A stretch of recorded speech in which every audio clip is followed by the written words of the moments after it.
Micro organism जिसके अंदर आते हैं बैक्टीरिया, वायरस, फंजाई। ये इंसानों में और जानवरों में अलग अलग टाइप की बीमारियां पैदा करते हैं। इन बैक्टीरिया, वायरस या फंजाई से होने वाली बीमारियों को हम पैथोजन की कैटेगरी में रखते हैं। एंटीबायोटिक या एंटी माइक्रोबियल ड्रग ऐसे केमिकल हैं जो बैक्टीरिया को या तो किल कर देते हैं या उनकी ग्रोथ को रोकने के काम आते हैं। इन एंटी माइक्रोबियल ड्रग को हम 3 भागों में डिवाइड करते हैं। पहले कहलाते हैं एंटीबायोटिक्स, दूसरे एंटीसेप्टिक और तीसरे डिसइंफेक्टेंट। अब सबसे पहले हम बात करते हैं एंटीबायोटिक्स के बारे में। ये एक ग्रीक वर्ड है। एंटी का मतलब होता है अगेंस्ट और बायोस का मतलब होता है लाइफ। और जैसा कि हमने पहले भी बात करी थी कि एंटीबायोटिक्स एक ऐसी ड्रग है जो बैक्टीरिया को या तो किल करती हैं या उनकी ग्रोथ को रोकती हैं। चूँकि इनका इंसानों पर और जानवरों पर कोई एडवर्स इफ़ेक्ट नहीं पड़ता है, ये ज़्यादातर यूज़ होती हैं बैक्टीरियल इन्फेक्शन के लिए, इंसानों में भी और जानवरों में भी। बैक्टीरिसिडिल ऐसी एंटीबायोटिक ड्रग हैं जो बैक्टीरिया को किल करती हैं। दूसरी जिन्हें हम बैक्टीरियोस्टैटिक एंटीबायोटिक कहते हैं, वो इन बैक्टीरिया के ग्रोथ को रोकती हैं। पहले हम ये मानते थे कि ये जो एंटीबायोटिक ड्रग हैं वो किसी माइक्रो ऑर्गेनिज्म के द्वारा ही प्रोड्यूस होती हैं और यही आपकी बैक्टीरिया की ग्रोथ को रोकती हैं या बैक्टीरिया को किल करती हैं। जैसे जैसे साइंस ने तरक्की करी तो हमने इन एंटीबायोटिक्स को भी लैब में बना लिया। फिर एंटीबायोटिक की एक नई डेफिनेशन हमारे सामने आ गई कि ये ऐसे केमिकल्स हैं जो लैब में पार्शली या कंप्लीटली सिंथेसाइज किए जा सकते हैं।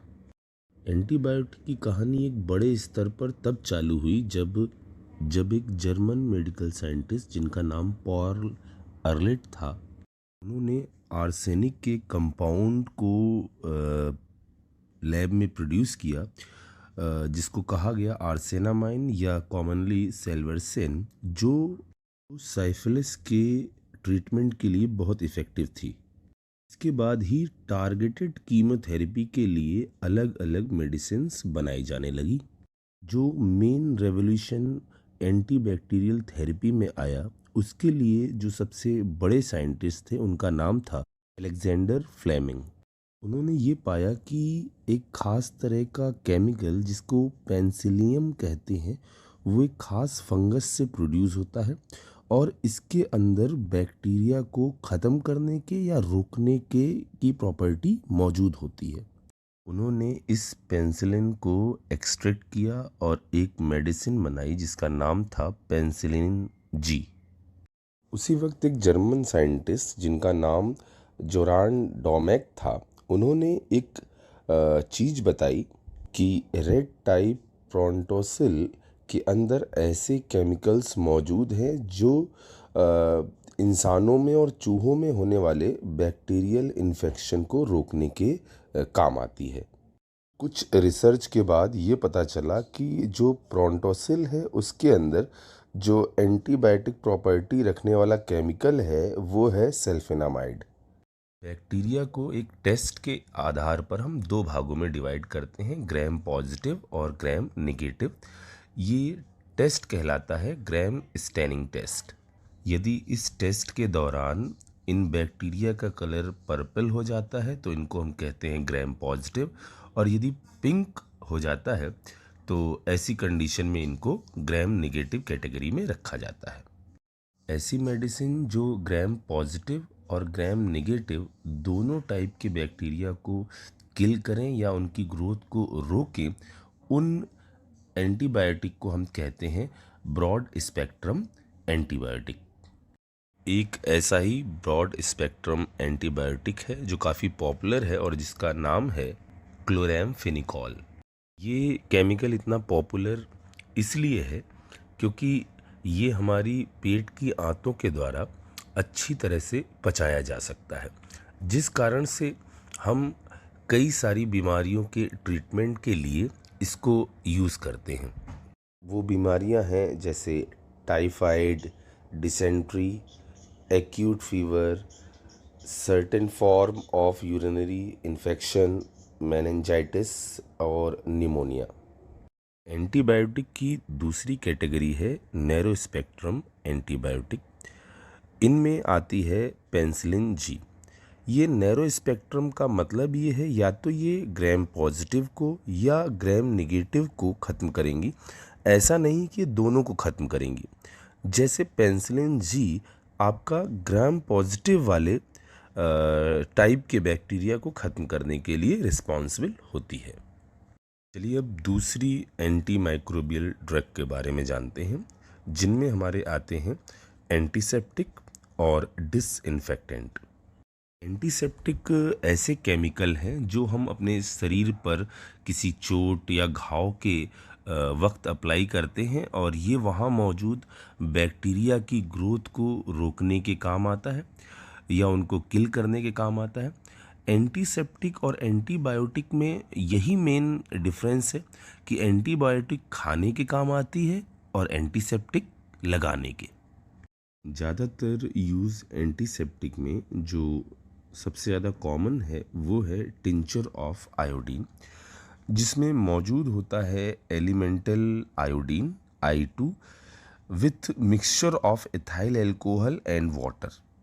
बिथिनॉल एक ऐसा केमिकल है जो सोप में मिलाया जाता है जिससे उसकी एंटीसेप्टिक प्रॉपर्टी इंक्रीज होती है।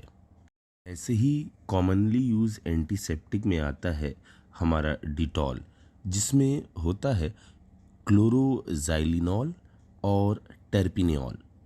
ऐसे ही एंटीसेप्टिक प्रॉपर्टी रखने वाला एक केमिकल है जिसको हम सब जानते हैं आइडोफॉर्म के नाम से। और dilute solution of boric acid H3BO3 एक माइल्ड एंटीसेप्टिक है और वो आँख में होने वाले किसी भी तरह के इन्फेक्शन को रोकने में काम आता है। डिसइंफेक्टेंट ऐसे एंटी माइक्रोबियल सब्सटेंस होते हैं जो नॉन लिविंग ऑब्जेक्ट पर अप्लाई किए जाते हैं, कि फ्लोर, ड्रेनेज सिस्टम और किसी इंस्ट्रूमेंट पर हम इनका यूज़ करते हैं। जैसे स्विमिंग पूल में यूज़ होने वाला जो डिसइंफेक्टेंट है उसमें हम यूज़ करते हैं क्लोरीन को, और जो क्लोरीन हम यूज़ करते हैं उसका कॉन्सेंट्रेशन 0.2 से 0.4 ppm के आसपास रहती है। और दूसरे डिसइंफेक्टेंट में आता है हमारा सोडियम हाइपोक्लोराइट। एक ही सब्सटेंस एंटीसेप्टिक और डिसइंफेक्टेंट दोनों की तरह ही काम कर सकता है यदि हम उसके कॉन्सेंट्रेशन को वेरी करें। घरों में यूज़ होने वाले डिसइंफेक्टेंट में एक चीज़ कॉमन है, फिनॉल, या इस पूरे ग्रुप को हम फिनॉलिक्स बोलते हैं। तो यदि हम 0.2% सोल्यूशन लें फिनॉल का तो वो एक एंटीसेप्टिक की तरह बिहेव करता है। यदि 1% फिनॉल का सोल्यूशन लिया जाए तो वो डिसइंफेक्टेंट की तरह बिहेवियर करता है। फूड में केमिकल का इस्तेमाल कुछ खास कारणों से होता है। उनमें कुछ कारण है जैसे इनहेंसिंग इट्स अपील, दूसरा है न्यूट्रिशनल वैल्यू को बढ़ाने के लिए, और तीसरा किसी पर्टिकुलर चीज़ को काफ़ी समय तक रखने के लिए। फूड एडिटिव में कई तरह की चीज़ें आती हैं, जिनमें कुछ हैं food colour, flavour, sweetener, fat emulsifier, stabilising agent, flour improver, antioxidant, कुछ प्रिजर्वेटिव या नेचुरल सप्लीमेंट जिनमें आते हैं मिनरल, विटामिन या एमिनो एसिड। इनमें मौजूद इन सारे केमिकल का यूज़ सिर्फ इस काम के लिए है कि वो फूड को दिखने में सुंदर बनाएं और उसको काफ़ी समय तक प्रिजर्व रखें। मतलब इनकी कोई न्यूट्रिशनल वैल्यू नहीं है। हमें जो यहाँ पर जानना है वो मेन जानकारी लेनी है स्वीटनर्स के बारे में और प्रिजर्वेटिव के बारे में। स्वीटनर का यूज़ फूड में क्या होता है ये तो हमको पता है। हमारे पास जो नेचुरल स्वीटनर हैं उनमें आते हैं सुक्रोज, माल्टोज, ग्लूकोज और हनी। और ये जो नेचुरल स्वीटनर हैं, ये खाए जाने पर कैलोरी को इंक्रीज़ करते हैं। ऐसे भी स्वीटनर हमारे पास मौजूद हैं जो कैलोरी को इंक्रीज़ नहीं करते हैं, और ये कहलाते हैं आर्टिफिशियल स्वीटनर। इनमें आते हैं एस्पार्टेम, एलिटेम, सैक्रिन और सुक्रालोज़। इसीलिए ज़्यादा पॉपुलर है डायबिटिक और डाइट कॉन्शियस पीपल के लिए। इनमें जो ज़्यादा पॉपुलर स्वीटनर है वो कहलाता है सैक्रिन, और इसका यूज़ इन जगहों पर होता है। सैक्रिन केन शुगर के मुकाबले 550 गुना ज़्यादा स्वीट होता है। लेकिन जब ये सैक्रिन बहुत ज़्यादा अमाउंट में किसी में ऐड किया जाता है तो इसका जो स्वाद है बड़ा अजीब सा आता है, थोड़ा सा मेटेलिक टाइप का टेस्ट आने लगता है यदि इसको हाई कॉन्सेंट्रेशन पर यूज़ किया जाए। दूसरा आर्टिफिशियल जो स्वीटनर है उसका नाम है एस्पार्टेम। ये एस्पार्टिक एसिड और फिनाइल एलानाइन के कॉम्बिनेशन से बनता है। एक चेंज होता है, OCH3 इसके अंदर इंक्लूड होता है OH की जगह, और जो केन शुगर के मुकाबले 200 गुना ज़्यादा स्वीट होता है। लेकिन इसके अंदर हाई कॉन्सेंट्रेशन पर वैसी दिक्कतें नहीं आती जैसी सैक्रिन के अंदर आ रही थी। लेकिन इसका यूज़ कुछ ख़ास जगहों पर ही किया जाता है, जैसे कोल्ड फूड हो गया, सॉफ्ट ड्रिंक हो गया, क्योंकि यदि टेम्परेचर काफ़ी ज़्यादा कुकिंग टेम्परेचर हम यूज़ करते हैं तो वहाँ पर ये अनस्टेबल होता है। अगला हमारा जो आर्टिफिशियल स्वीटनर है वो कहलाता है एलिटेम। ये एक डाइपेप्टाइड के थ्रू फॉर्म होता है, और इसमें यूज्ड जो एमिनो एसिड होते हैं वो होते हैं एस्पार्टिक एसिड और एलानाइन।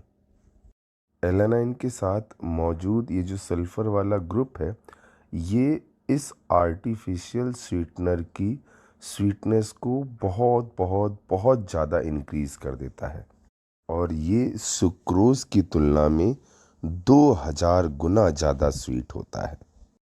इस आर्टिफिशियल स्वीटनर के अंदर ऐसी कोई दिक्कत नहीं है कि हाई कॉन्सेंट्रेशन पर इसका टेस्ट मेटेलिक हो जाएगा, या हाई टेम्परेचर पर ये डिकम्पोज हो सकता है।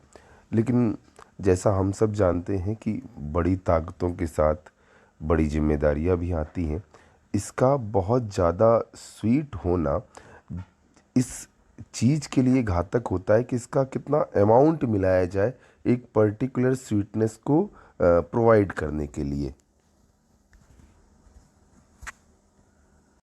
अगला आर्टिफिशियल जो स्वीटनर है वो कहलाता है सुक्रालोस, और ये सुक्रोज़ का ट्राईक्लोरो डेरिवेटिव होता है।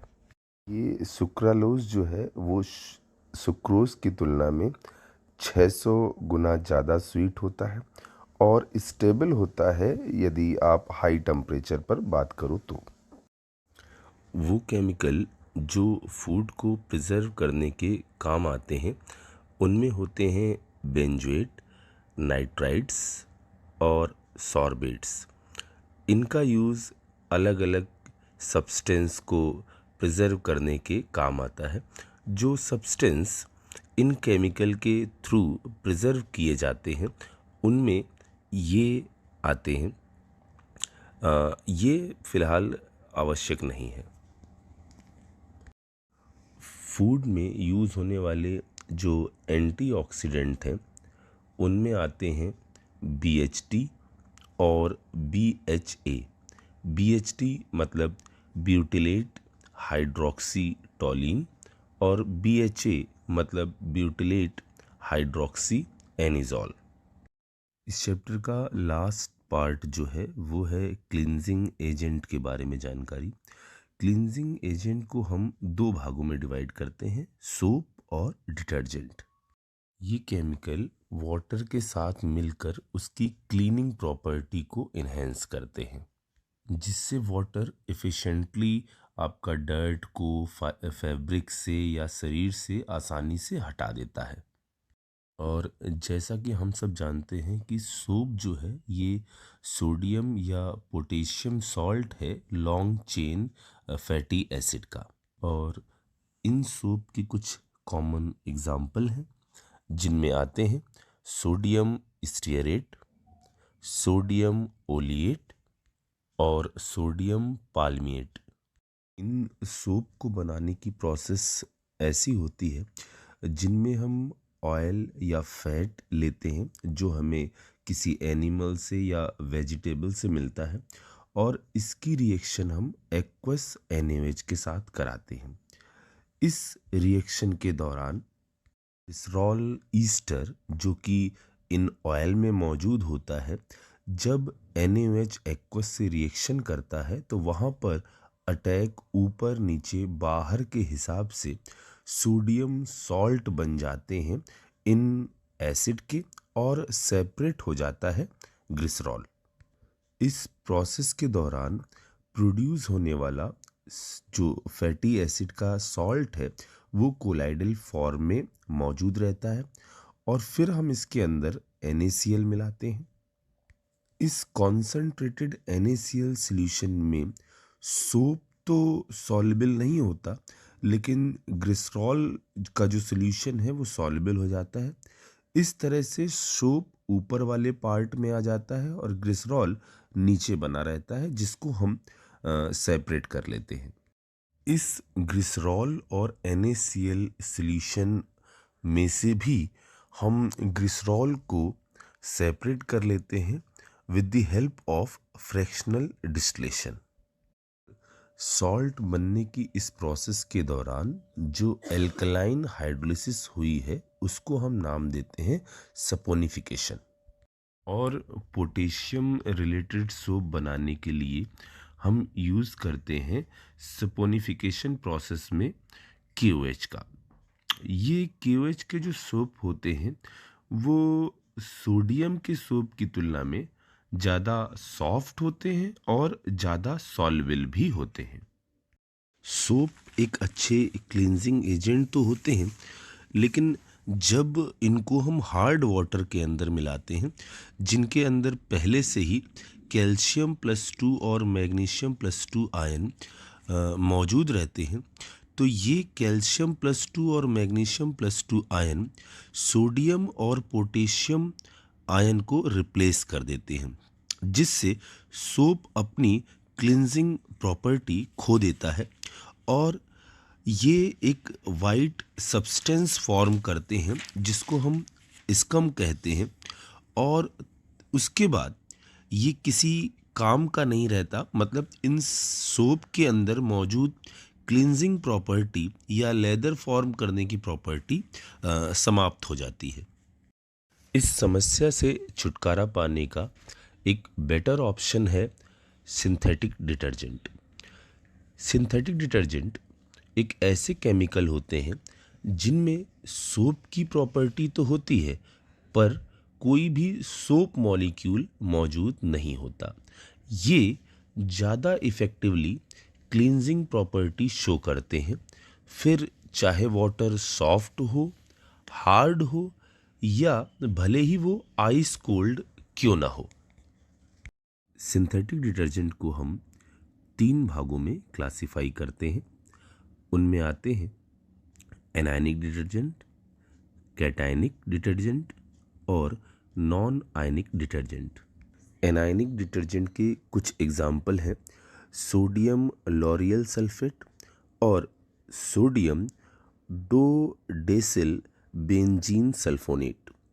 इन एनायनिक डिटर्जेंट को बनाने के लिए हम एक लॉन्ग चेन एल्कोहल जैसे लॉरियल एसिड को रिएक्ट करवाते हैं सल्फ्यूरिक एसिड के साथ, जिससे फॉर्म होता है एल्काइल हाइड्रोजन सल्फेट, और फिर इसको हम NaOH सॉल्यूशन के द्वारा न्यूट्रलाइज करवाते हैं, और इस प्रोसेस के थ्रू हम किसी एनायनिक डिटर्जेंट को प्रोड्यूस करते हैं। इसी तरह से एल्काइल बेंजीन सल्फोनिक एसिड को जब हम NaOH के द्वारा न्यूट्रलाइज करवाते हैं तो एल्काइल बेंजीन सल्फोनेट बनता है, जो कि एक एग्जाम्पल है एनायनिक डिटर्जेंट का। एनायनिक डिटर्जेंट के अंदर क्लीनिंग प्रॉपर्टी शो करने वाला जो पार्ट होता है वो इसका एनायनिक पार्ट है, और इन डिटर्जेंट का यूज़ हम इन सारी जगहों पर करते हैं। एनायनिक डिटर्जेंट का फॉर्मेशन क्वार्टनरी अमोनियम सॉल्ट की मदद से किया जाता है। इसके अंदर कैटायनिक पार्ट के अंदर अमोनियम सॉल्ट मौजूद होता है और एनायन एसीटेट, क्लोराइड या ब्रोमाइड में से कुछ भी हो सकता है। ये डिटर्जेंट काफ़ी एक्सपेंसिव होते हैं और इसी कारण से इनका यूज़ काफ़ी लिमिटेड होता है। इनके एग्जाम्पल में आते हैं सेटिल ट्राईमिथाइल अमोनियम आयन, और इन डिटर्जेंट का अंतिम पार्ट है नॉन आयनिक डिटर्जेंट। जैसा कि इनका नाम है, ये किसी भी तरह के चार्ज पार्टिकल को वाटर के अंदर प्रोड्यूस नहीं करते हैं, और इनका जो एग्जाम्पल है वो है स्टेरिक एसिड और पॉलीएथिलीन ग्लाइकॉल। जब आपस में कंबाइन होता है तो प्रोड्यूस होता है हमारा नॉन आयनिक डिटर्जेंट, और इनका यूज़ इन जगहों पर किया जाता है। Best of luck.